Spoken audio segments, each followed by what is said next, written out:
ముందేరు పాలేరు link canal భూసేకరణ సభకు చేసినటువంటి మిత్రులందరికీ, వేదిక మీద ఉన్నటువంటి అధికార ప్రజాప్రతినిధులకు, మిగతా పోలీస్ యంత్రాంగానికి, మీడియా మిత్రులందరికీ కూడా పేరు పేరున ఉద్యమ జయజయపలుకుతూ, నా పేరు విశ్వ జంపాల, న్యాయవాదిని, తెలంగాణ విద్యావంతుల వేదిక రాష్ట్ర ఉపాధ్యక్షునిగా పనిచేస్తూ ఇప్పుడు జనసాధన కమిటీలో కన్వీనర్గా ఉన్నాను. ఇప్పటికే మిత్రులందరూ కూడా, రైతులు కానీ మా మిత్రులు కానీ చాలా విషయాలను, ఈ లింక్ కెనాల్ వల్ల జరిగేటువంటి నష్టం, మంచి చెడులు చాలా విషయాలను అధికారులు ఉంచారు. వాస్తవంగా ఈ ప్రాంతం పూర్తిగా ఏజెన్సీ గిరిజన ప్రాంతం. ఈ ప్రాంతం పూర్తిగా వర్షాధార ప్రాంతం. ఆకాశం నుంచి వర్షం వస్తేనే ఇక్కడ భూములు పంట పండుతాయి, లేకపోతే పండవు పూర్తిగా. అట్లాగే బయ్యారం చెరువు నిండితేనే గాలి చెరువు నీళ్ళు వస్తాయి, ఇక్కడ పంట పండుతాయి, లేకపోతే ఆ చెరువు నిండాలన్నా వర్షం రావాల్సిందే. అంటే ఇది మొత్తంగా ఇక్కడ ఎక్కడ కూడా కాలువ ద్వారా నీటి వసతి ఏర్పాటు చేయలేదు ప్రభుత్వాలు. ఎప్పటికీ 60 ఏళ్ళు 70 ఏళ్ళు అయింది. 60 ఏళ్ళు 70 ఏళ్ళ సంది ముందేరు ప్రాజెక్టు, ఇప్పుడు మన నిధులు చెప్పినట్టు ముందేరు ప్రాజెక్టు ప్రతిపాదన ఉంది, సర్వేలు ఉన్నాయి, జీవోలు ఉన్నాయి, నిధులు కేటాయించారు, ఆ ప్రాజెక్టు మూలనేశారు. కనీసం టంగుటూరి అంజయ్య ముఖ్యమంత్రి కాల్చి 1969 నుంచి ఇప్పటి వరకు 5 ముఖ్యమంత్రులు కూడా ముందేరు ప్రాజెక్టు కట్టాలని చెప్పిన వాళ్ళే, వద్దని చెప్పలేదు ఎన్నడూ కూడా.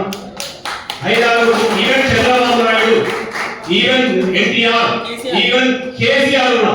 కేసీఆర్ 2010లో అప్పుడున్నటువంటి ముఖ్యమంత్రి కొనిజేటి రోషయ్య గారికి ముందేరు ప్రాజెక్టు నిర్మాణం చేయాలి, 1076 జీవో అమలు చేసి ముందేరు ప్రాజెక్టు కట్టాలని లేఖ రాసింది. ఆ లేఖ ఇప్పటికీ మా దగ్గర భద్రంగానే ఉంది. మొదటి ముఖ్యమంత్రి ఇచ్చినటువంటి లేఖ. రెండోది, ఈ ప్రాంతం వరుసగా 4 అన్యాయాలు, నీటి వసతులకు సంబంధించి 4 అన్యాయాలు జరుగుతున్నాయి. ఇది చివరి. ఇప్పుడు 4ది ముందేరు పాలేరు లింక్ కెనాల్ అనేది ఈ ప్రాంతానికి 4వ అన్యాయం. అది ఎట్లా అంటే, ఇవాళ నాగార్జున సాగర్ ప్రాజెక్టు మీరు అందరూ తెలుసు, అది 10 కిలోమీటర్ల పైన కట్టాలి. కడితే ఆ నుంచి సూర్యాపేట, వరంగల్ వరకు, మహబాద్ వరకు, గార్ల మండలానికి నీళ్ళు వస్తాయనేది నేను చెప్పేది కాదు. కేంద్ర జలవనరుల శాఖ chief engineer, retired chief engineer circles అయినారు. ఆ విద్యాసాగర్ రావు బహిరంగంగా అనేక సభలు సమావేశాల్లో చెప్పిండు, మీ గార్లకు నీళ్లు రావాల్సి ఉంటే ఆ ప్రాజెక్టు నందికొండ ప్రాజెక్టు 10 కిలోమీటర్ల పైన కట్టాల్సి ఉంటే, అప్పుడు కేరళ ఇంజనీర్ గారు మనకు అన్యాయం చేసింది, ఆంధ్ర ఇంజనీర్ గారు. అప్పుడు అందుకే ఈ కిందికి వచ్చి మనకు ఎడమగాలు వచ్చింది, తెడ్డు పెట్టింది, నీళ్లు రాలేదు అని చెప్పి. అంటే అక్కడ ఒక మోసం జరిగింది. ఇవాళ నాగార్జున సాగర్ విషయంలో కూడా గాల ప్రాంతానికి ఖచ్చితంగా అన్యాయం చేశారు, నీళ్లు రాకుండా. ఇక రెండోది, ముందేరు ప్రాజెక్టు కట్టకుండా 7 తరబడి 60-70 ఏళ్ల సంది మోసం చేస్తూనే ఉన్నారు ఈ ప్రాంతానికి. ఇక లాస్ట్ వస్తే సీతారామ ప్రాజెక్ట్, ముందేరు ప్రాజెక్ట్ కట్టే టైం వచ్చేసరికి మొదటి గవర్నమెంట్, మన రాష్ట్ర ప్రభుత్వం మొదటి గవర్నమెంట్ లో ముందేరు ప్రాజెక్టు ప్రతిపాదన, దానికి సంబంధించిన వ్యవహారాలన్నీ కూడా ఇంజనీర్లతో చర్చిస్తున్న క్రమంలో సీతారామ ప్రాజెక్ట్ అనేది ముందుకు వచ్చింది. దుమ్ముగూడ ప్రాజెక్ట్, రాజు దుమ్ముగూడ ప్రాజెక్ట్. అంతకుముందు రాజశేఖర రెడ్డి గారు ఉన్నప్పుడే రాజు దుమ్ముగూడ నుంచి మన దేవులపల్లికి, రోలపాడుకు, తర్వాత బయ్యారం చెరుకు, గాల చెరుకు నీళ్ళు ఇవ్వడానికే రాజు దుమ్ముగూడ ప్రాజెక్టు మొదలుపెట్టింది. కొన్ని టెండర్స్ కూడా ఈ పైప్ లైన్ కూడా చేశారు. మరి సీతారామ ప్రాజెక్టు ముందుకు వచ్చిన తర్వాత అదే కేసీఆర్ గారు ఏమన్నారంటే, ఈ చిన్న ముందేరు ప్రాజెక్టు ఎందుకు, సీతారామ నుంచి గాల బయ్యారం మండలాలకు, మహబూబాబాద్ జిల్లా మొత్తంలో దొరగా నియోజకవర్గాలు కూడా నీళ్ళు ఇస్తాం, మొత్తం వస్తాయని చెప్పేసి 2016 ఫిబ్రవరి 16వ తారీఖున సీతారామ ప్రాజెక్టు రోలపాడులో శంకుస్థాపన చేశారు కేసీఆర్ గారు ముఖ్యమంత్రిగా ఉండి. అందరూ సమానపడ్డారు, మాకు గోదావరి జలాలు వస్తాయి, మా భూములు సస్యశామలు అవుతాయి, మా గిరిజన రైతాంగం అంతా కూడా బాగుపడుతుంది అని ఎంతో ఆనందంతో ఉపయోగం. దాంట్లో భాగంగా ఫేజ్ 1 ఫేజ్ 2 దుమ్ముగూడలో స్టార్ట్ అయినటువంటి ప్రాజెక్టు కిన్నెరసాని నుంచి రోలపాడుకు వచ్చినాక రోలపాడు నుంచి ఫేజ్ 1 ఫేజ్ 2 డిజైన్ చేశారు. ఫేజ్ 1 మన ప్రాంతానికి, గాల బయ్యారం ప్రాంతానికి, ఇళ్లకు, మహబూబాబాద్ దొరగల్ ప్రాంతాలకు, ఫేజ్ 2 పాలేరు కేటాయించారు. బాగానే ఉంది. 5 సంవత్సరాలు అయింది, 10 సంవత్సరాలు అయింది, సీతారామ కాలంలో నీళ్లు రాలే మనకు, మన ప్రాంతానికి ఎక్కడ కూడా రాలే. కానీ ఇక్కడ నుంచి సీతారామ కాలం పోతుంటే మన చాలా మంది కూడా వ్యతిరేకించారు, మాకు కాలం పోతుంది కానీ నీళ్లు రావట్లేదు ఎందుకని చెప్పేసి. అయినా కానీ బలవంతంగా ఆ కాలంలో తీసుకున్నారు, ఆ కాలంలో భూములు సేకరించారు, అక్కడ నివాసం లేనటువంటి ప్రజలు ఉన్నారు,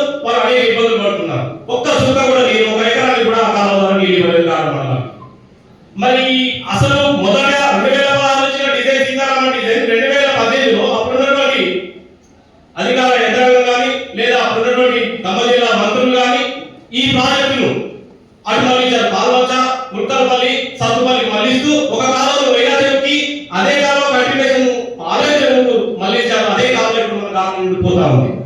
మరి మన పరిస్థితి ఏంటి? ఇలా నియోజకవర్గం మహబూబాబాద్ దొండగల్ నియోజకవర్గాల పరిస్థితి ఏంటి? చుట్టాలు ఇవ్వలేదు సీతారామ ప్రాజెక్టు ద్వారా. అందరికీ ఏం చెప్తున్నారు? అది ఫేజ్ 2 పోతుంది కదా, ఫేజ్ 1 వస్తుంది, మనకు వస్తుంది అని మభ్యపెట్టారు. ప్రజలందరినీ మభ్యపెట్టారు. 10 ఏళ్ల పాటు సీతారామ కాలువ ఫేజ్ 1 వస్తుందని, కానీ అది రాదు. ఎందుకంటే పూర్తిగా సీతారామ ప్రాజెక్టు డిజైన్ 2018లో మార్చేశారు. వేల కోట్ల రూపాయలు కేటాయించారు. దాన్ని పూర్తిగా పక్క సత్తుపల్లికి, వైరాకు, ఖమ్మం, పాలేరా ప్రాంతాలు తీసుకుపోయారు. మేము అడుగుతున్నాం, అక్కడ అన్యాయం, ఇక్కడ మున్నేరు దగ్గర అన్యాయం, అక్కడ నగర సాగరంలో అన్యాయం. ఇవాళ మున్నేరు పాలేరు లింక్ కెనాల్ ద్వారా ఈ ప్రాంతానికి పూర్తిగా శాశ్వతంగా ఎడారి చేయాలని చూస్తున్నారు. నేను అంటున్నా, ఖచ్చితంగా అంటున్నా, ఎడారి చేయాలని చూస్తున్నాను. ఎందుకు అంటే ఇవాళ ఈ కాలం ఇంకా సక్సెస్ అయితే, ఈ కాలువ నీళ్ళు పోతే ఈ ప్రాంత ప్రజలకు మున్నేరు మీద శాశ్వత నీటి హక్కును కోల్పోతారు. ఇవాళ మేము అడుగుతున్న అధికారులు, మున్నేరు మీద శాశ్వత నీటి హక్కు మీరే అని ఒక చట్టం చేయండి. మున్నేరు ప్రాజెక్టు కట్టాలని ఒక జీవో ఇవ్వండి. మళ్ళా ఒక జీవో గ్రావిటీ ద్వారా, అంటే కాలువ ద్వారా ఎలాంటి ఖర్చు లేకుండా కాలంలో సస్యశామలం చేసేటువంటి పరిస్థితి మనకు ఉన్నది. కానీ దాన్ని ఎవ్వరూ పెట్టుకోకుండా, దాన్ని ఎవ్వరూ చేయకుండా కేవలం ఇక్కడ నీళ్లను పాలేరు తీసుకపోతాము అన్న దాని మీదనే ఇవాళ ఇక్కడ ప్రజలను, ఇక్కడ ఉన్నటువంటి రైతాంగాన్ని ఇబ్బందులకు గురి చేస్తున్నారు. మానసిక ఒత్తిడికి గురి చేస్తున్నారు. ఈ కాలువ ద్వారా 1 ఎకరం గ్రావిటీ ద్వారా, అంటే కాలువ ద్వారా ఎలాంటి మోటార్లు కానీ ఇంజన్ కానీ పెట్టకుండా ఈ కాలువ ద్వారా 1 ఎకరం గ్రామాలకు నీరు ఇస్తామని చెప్పి ఆ అధికార యంత్రాంగం చెప్పవచ్చు. మేము చేస్తాం. 1 ఎకరానికి కూడా నీరు కావాలి గ్రావిటీ ద్వారా. ఇకపోతే బావులు, చెరువులు ఎండిపోతాయి అనే మాట వాస్తవం. ఎట్లా వాస్తవం అంటే ఈ కాలువ కింది భాగం ఉంది గార్ల మండలం, ఇంకా గార్ల మండలం మొత్తం కూడా పై భాగం, గార్ల చెరువు, కొట్టలమ్మ చెరువు, పోచారం చెరువు పై భాగంలో ఉన్నాయి. అక్కడ 18 ఫీట్ల బావి తవ్వినప్పుడు, ఇక్కడ 18 ఫీట్ల బావి తవ్వినప్పుడు ఇది అక్కడ ఇక్కడ పోలిక తీసుకుంటే ఒక 4-5 మీటర్ల లోతులు ఉంటుంది ఇక్కడ కాలువ. కాబట్టి అక్కడ పై ఉన్నటువంటి చెరువులు, బావులు అన్ని కూడా నీరు ఇంకిపోతుంది సహజంగానే. మరి పై ప్రాంతం మొత్తం కూడా గార్ల మండలం దాదాపు 70-80% రైతాంగానికి నష్టం చేకూరుతుంది. ఇది భూగర్భ జలం అడగట్టి అది ఖచ్చితంగా ఇవాళ ఎక్కడైనా మేము మాట్లాడగలుగుతాం. ఇప్పటికే ఈ మున్నేరు పాలేరు లింక్ కెనాల్ ద్వారా జరిగే నష్టాలను మేము అనేక పత్రికలలో ఇచ్చినాం. వ్యాసాలుగా రాష్ట్ర వ్యాప్తంగా కూడా అందరూ చదివారు, మేధావులంతా కూడా చదివారు, అధికార యంత్రాంగం చదివింది, ప్రభుత్వం దగ్గర కూడా పోయింది. వ్యాసాల రూపంలో కూడా మేము ఇచ్చాం. అనేక అంశాల్లో చర్చ పెట్టినాం. ఇంకా ఎవరే కాదు, ఇంకా చర్చ చేద్దాం. అందరం సామరస్యంగా, రైతులు, ప్రజలు, ఇక్కడ ఉన్నటువంటి అధికార యంత్రాంగం, ప్రజాప్రతినిధులు సామరస్యంగా అనేక సార్లు చర్చలు చేద్దాం. మంచిది. చర్చల ద్వారా ఒక నిజం అనేది బయటకు వస్తుంది, ఒక వాస్తవిక దృక్పథం ముందుకు వస్తుంది, చేయాలి కూడా. కాబట్టి అడిగేది ఒకటే, ఇప్పుడు మన మిత్రులు అడిగినట్టు మున్నేరు ప్రాజెక్టు కట్టండి, మా ప్రాంతాన్ని సస్యశామలం చేయండి. ఆ ప్రాజెక్టు ద్వారా మీరు తీసుకోండి. మున్నేరు ద్వారా మీరు మాకు నీరు ఇచ్చి తీసుకోవచ్చు, తప్పులేదు. ఎందుకంటే ఒక చెరువు నుంచి ఒక కాలువ బయటకు వచ్చినప్పుడు ఆ కాలువ దగ్గర ఉన్న భూములకు నీరు ఇస్తారు ఫస్ట్, తర్వాతనే కిందికి పోతే నీరు. ఇక్కడ ఏమైతుంది, ఇక్కడ కాలువ ఇస్తున్నారు, ఇక్కడ భూములకు నీరు ఇవ్వరు, కిందికి నీరు ఇస్తారు. అదేంటో సాధ్యం? ఒక నది పరివాహక ప్రాంతంలో ఆ నది పరివాహక ప్రాంత రైతులకు నీరు ఇవ్వకుండా ఇంకో పరివాహక ప్రాంతాన్ని తీసుకోవడానికి లేదు. ఈ మున్నేరు పరివాహక ప్రాంత రైతులకు ఎవరికి నీరు ఇవ్వకుండా మీరు బాధ్యత తీసుకోబోతామంటే అంతర్జాతీయ న్యాయ సూత్రాలు తీసుకోండి, జాతీయ న్యాయ సూత్రాలు తీసుకోండి, ఏ చట్టం ప్రకారం తీసుకున్నారు అన్యాయం, రాజ్యాంగబద్ధంగా అన్యాయం. ఇవాళ రాజ్యాంగం 5th షెడ్యూల్లో మన ప్రాంతం ఉన్నది. రాజ్యాంగం 5th షెడ్యూల్లో గిరిజన ప్రాంతంగా మనం ఉన్నాం. మరి ఈ ప్రాంతంలో తట్టని మట్టి ఎత్తాలన్నా ప్రభుత్వం కూడా ప్రైవేట్ పర్సన్, ప్రభుత్వం కూడా ఒక వ్యక్తి లాంటిదే. ఇక్కడ ఏజెన్సీ చట్టాల ప్రకారం ప్రభుత్వం అయినా, పర్సన్స్ అయినా, వ్యక్తులైనా ఒకటే. గ్రామ సభ పెట్టాలా, మిగతా గ్రామ కమిటీలు ఏర్పాటు చేయాలి. గ్రామ కమిటీలో ఇందాక మన సెక్రటరీ గారు చెప్పినట్టు 1/3 మెజారిటీ సభ్యులు ఆమోదించాలా. అది గిరిజన సభ్యులు, ముఖ్యంగా గిరిజన ఓటర్లందరూ కూడా సభ్యులే. కేవలం ఇంత ముందు జరిగినటువంటి 5-6 రోజులు చేసినటువంటి సభలో ఒక అపవాదం తీసుకొచ్చారు, కేవలం భూముల్లోనే రావాలి వీటికి. భూముల్లో కాదండి, పీసా గ్రామ సభలో ఓటర్లందరూ సభ్యులే.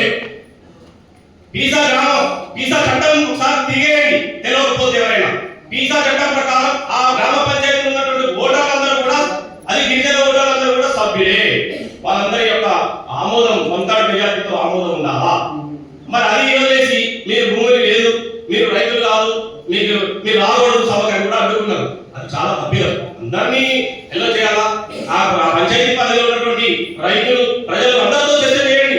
ఒక సామరస్య వాతావరణంలో చర్చ చేస్తే మనకు రియాలిటీ వస్తుంది. మీకు కోరేది ఒకటే, 98 జీవో ఏదైతే ఉందో link canal, Munneru Palem link canal ఇప్పటికి కూడా ఒక అపోహ సృష్టిస్తున్నారు. లిఫ్టుల ద్వారా నీ ఇష్టం అని చెప్తారు. ఇప్పటికే 13-14 లిఫ్టులు పడాలో పడి ఉన్నాయి ఈ మన మున్నేరు పరివాహక ప్రాంతంలో. కేవలం ఒక్కొక్క లిఫ్ట్ 100 ఎకరాలే.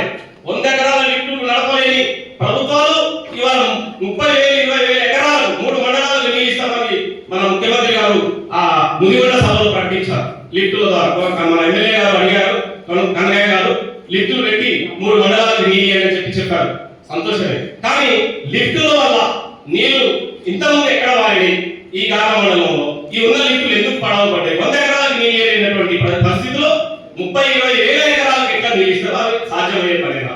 మరి ఇంకా డీగా అడుగుతున్నాను, ఈ మున్నేరు పాలెం లింక్ కెనాల్ వల్ల ప్రయోజనాలు ఎవరికి, నష్టాలు ఎవరికి చెప్పలే.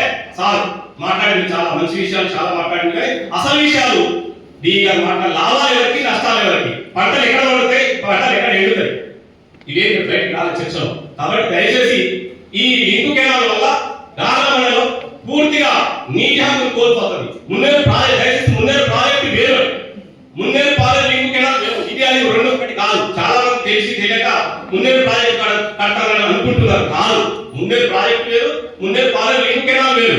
లింక్ కెనాల్ అనేదేమో నీళ్ళని తీసుకోవడానికి, మున్నేరు ప్రాజెక్ట్ ఏమో మన ప్రాంతానికి నీళ్ళు ఇవ్వడానికి.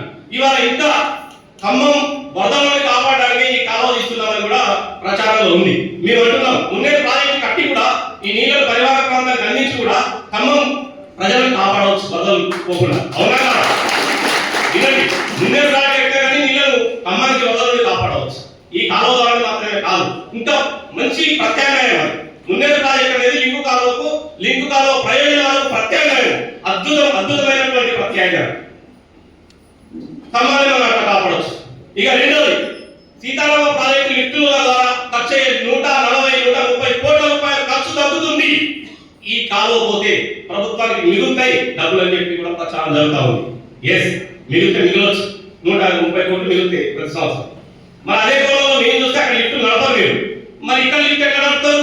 అక్కడ లిఫ్ట్ నడపాలంటే ఖర్చు అవుతుంది కదా, 130 కోట్లు మిగులుతాయి కదా, అంటే లిఫ్ట్ నడపడమే అర్థం. మరి ఇప్పుడు ఇక్కడ లిఫ్ట్ ఎక్కడ నడుపుతారు? ఇది ఎలా సాధ్యం అవుతుంది? ఇవన్నీ కూడా చాలా భయంకరమైనటువంటి సమస్యలు ప్రజల మధ్య ఉన్నాయి. ఇది గిరిజన ప్రాంతం, ఇది పూర్తిగా అన్యాయానికి గురైన ప్రాంతం, తరతరాలుగా అన్యాయానికి గురైన ప్రాంతం. కాబట్టి ఈ ప్రాంతాన్ని దృష్టిలో పెట్టుకొని, ఇక్కడ రైతాంగాన్ని, ఇక్కడ భూములను దృష్టిలో పెట్టుకొని అధికార యంత్రాంగం, ప్రజాప్రతినిధులు మరొకసారి పునరాలోచన చేసి 98 జీవోను రద్దు చేస్తూ మున్నేరు పాలెం లింక్ కెనాల్ నిర్మాణాన్ని ఆపివేస్తూ వీలుగా సాధ్యమైనంత తొందరగా మున్నేరు ప్రాజెక్టుకు కావాల్సిన ఏర్పాట్లను, దానికి సంబంధించినటువంటి స్టడీని చేపించే విధంగా అధికారులు ప్రభుత్వానికి నివేదికలు అందజేయాలని కోరుతున్నా. రెండోది, ఇంకా ఇంకొక విషయం, ఇప్పుడు ఈ మొత్తం ఈ ఒక్క ప్రాంతమే కాదు, మున్నేరు ప్రాజెక్టు కడితే ఖమ్మం వారు ఆల్రెడీ గత జీవోలలో ఖమ్మం కామెపల్లి ఖమ్మం రూరల్ అర్బన్ మండలాలకు కూడా నీళ్ళు అందుతాయి. అటు డోర్నకల్లు బంగ్లాలో కూడా పోయే అవకాశం ఉంది. అటుపక్క కాలువ పులివి అటుపోయేది ఉంది. మరి ఈ ప్రాంతాలను కూడా ఈ 3 నియోజకవర్గాలకు ఉపయోగపడేటువంటి మున్నేరు ప్రాజెక్టు కట్టకుండా లింక్ కెనాల్ ద్వారా నీళ్ళు తీసుకోవడం అనేది ఎంతవరకు సబబు? ఎగువ ప్రాంతాలకు నీళ్ళు లేకుండా దిగువ ప్రాంతాలకు తీసుకోవడం ఎంతవరకు సబబు? అది కరెక్టేనా? మామూలు రైతులు కూడా తెలుసు, తుమ్ము వదలగానే నీళ్ళు ఇస్తారు అక్కడ ఫస్ట్, తర్వాత కిందికి వెళ్తే. కాబట్టి నేను కోరేది, ఇక్కడ కాలువ స్టార్ట్ చేస్తున్నాం అంటే అక్కడి నుంచి నీళ్ళు ఇవ్వాలి. ఇది కింది భాగంలో కాలువ మొత్తం కూడా గాన కింది భాగంలో ఉన్నది, గాన మొత్తం పై భాగంలో ఉంటది. మరి పైనుంచి మున్నేరు ప్రాజెక్టు కాల్సి 2 ఎకరాల కాల్సి అదే కాలువ తీసినా అదే 5 టీఎంసీలు అప్పుడు గతంలో ఉన్నది. 5 కాదు, 2 టీఎంసీలు పెట్టండి, లేదా 1 టీఎంసీ పెట్టండి, అక్కడ కట్టండి. ఇదే కాలువ ఏదో, ఇదే డబ్బు లేదు, 2 ఎకరాల పెట్టి ఆంజీ తీసుకొస్తే మిగులు జలాలు తీసుకోండి. మీరు మిగులు జలాలు తీసుకోబోతున్నాం, వృధా జలాలు తీసుకోబోతున్నాం, మీ నీళ్ళు మీకే ఉంటాయి, మా నీళ్ళు మాకు ఉండి ఇవాళ నువ్వు ఈ కాలువ తీసుకోవాలి సక్సెస్ అయితే, ఈ కాలువ చట్టం చేస్తే, ఈ కాలువ జీవో ఖచ్చితంగా అమలైతే రేపు మున్నేరు మీద హక్కు ఉంటుందా? ఈ ప్రాంత ప్రజలకు మున్నేరు నీళ్ళ మీద హక్కు ఉంటుంది. ఇంకో ప్రాజెక్ట్ కట్టుకోవచ్చు, ఇంకో చెడ్డాన్ని కట్టుకోవచ్చు. ఈ కాలువ ఏదో భాగంలో మున్నేరు మీద ఒక చెడ్డా కానీ ఒక ప్రాజెక్ట్ కానీ కట్టవచ్చు, మున్నేరు ప్రాజెక్ట్ కట్టవచ్చు అని చెప్పగలరా అధికార యంత్రాంగం? ఎవరైనా చెప్పలేదు. ఉన్నది కూడా ఆ రూల్ ఉండదు. ఒక్క ప్రాజెక్ట్ కట్టిన తర్వాత దాని ఎగువ భాగం కొంత పరిధి వరకు కట్టడానికి వీల్లేదు. కాబట్టి రేపు భవిష్యత్తులో ఒకవేళ ఈ కాలువ అయితే ఈ ప్రభుత్వం కాకపోయినా ఇంకో ప్రభుత్వమైనా ఇంత 10 ఏళ్ళకైనా మున్నేరు ప్రాజెక్ట్ వస్తుంది అన్నటువంటి ఆశ మిగిలి ఉన్నది మా రైతులలో. ఆ ఆశ బతి ఉన్నది. ఆశను చంపేయకండి. మా రైతులు ఉన్నటువంటి ఒక ఆశను 60 ఏళ్ళు 70 ఏళ్ళ ఒక ఆశ ఉన్నది. ఆశను చంపేయకండి అని కూడా మేము కోరుతా ఉన్నాం అధికార యంత్రాంగాన్ని, ప్రజాప్రతినిధులను, ప్రభుత్వాన్ని కూడా.